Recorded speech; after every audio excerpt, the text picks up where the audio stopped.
Assalamualaikum everyone and welcome back to our channel. Today we are standing right here in the heart of Banjarmasin, south of Kalimantan, and look at what's behind us.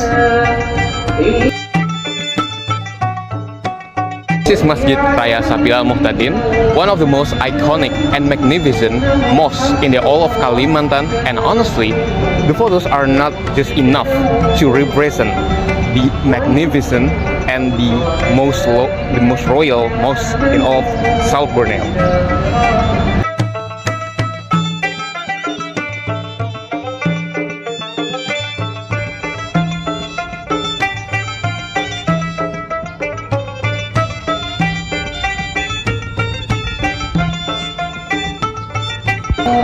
Okay, before we dive into how beautiful this place looks, let's talk about where it all begins, because the history of this mosque is truly fascinating.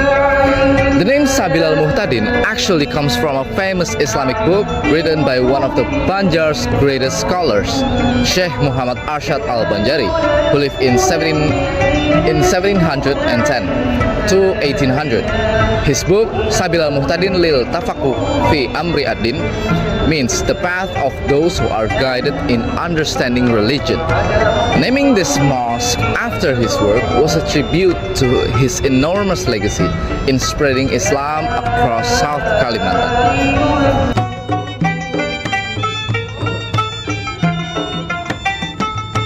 Now, here's something most people don't know. This mosque was built on historical significant land. Before this became a place of worship, this exact site was known as Fort Tatas or Benteng Tatas, a Dutch colonial military fortress. Later, it became a military barracks for soldiers.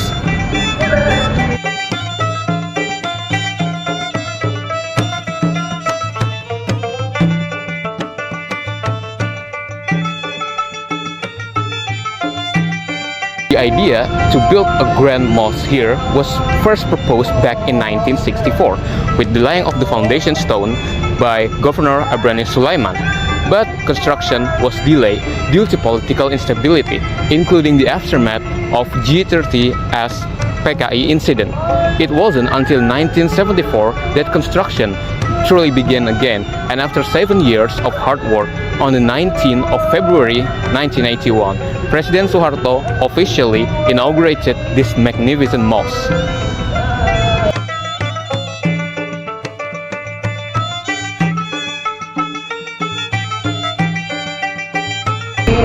See those towers? This mosque has 5 minarets in total. The 4 smaller ones around the building each stand at 21 meters tall. But the main minaret, that one soars up to like 45 meters high. It's a landmark you can spot from across the city.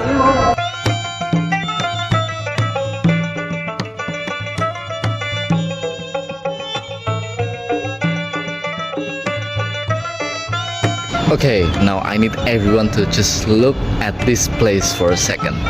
The main prayer hall alone covers 5,250 square meters. To put that into perspective, the mosque can hold about around 15,000 worshippers, around 7,500 in the inside and the rest in the outside in the open courtyard and the corridors.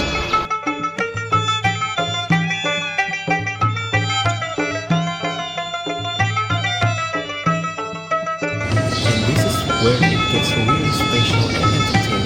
The walls here are covered in 1,830 square meters of light green marble, which is giving it this feeling of grandeur without being overwhelming, and it's pretty refreshing.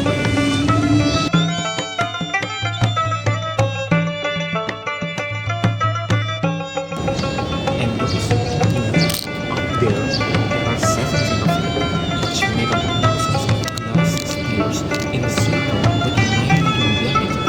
They create this sense of lightness and balances the influence of the thick walls and the pillars.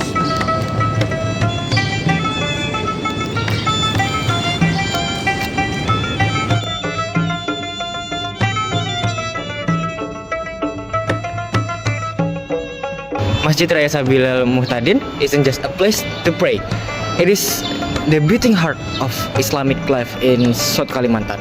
Within the complex, you'll find the office of MUI, the Indonesian Ulama Council, as well as Basnas, Badan Wakaf Indonesia, and Islamic Center, a public library, and even a radio dakwah station that broadcasts Islamic content across the region.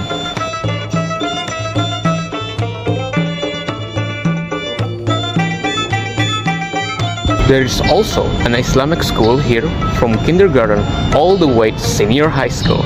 So generations of Banjaris children have grown up learning their faith right here in this complex.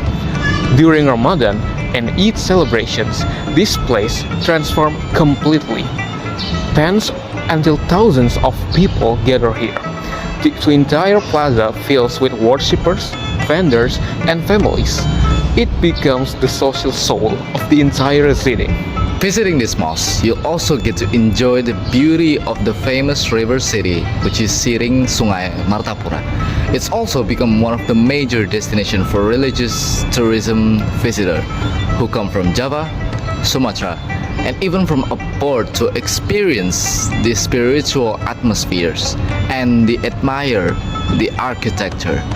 It is truly putting Banjarmasin on the map as a city of Islamic culture.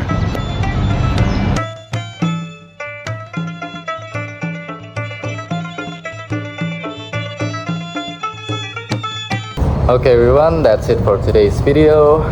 Hope you have a good day. And see you on the next semester. Thank you for your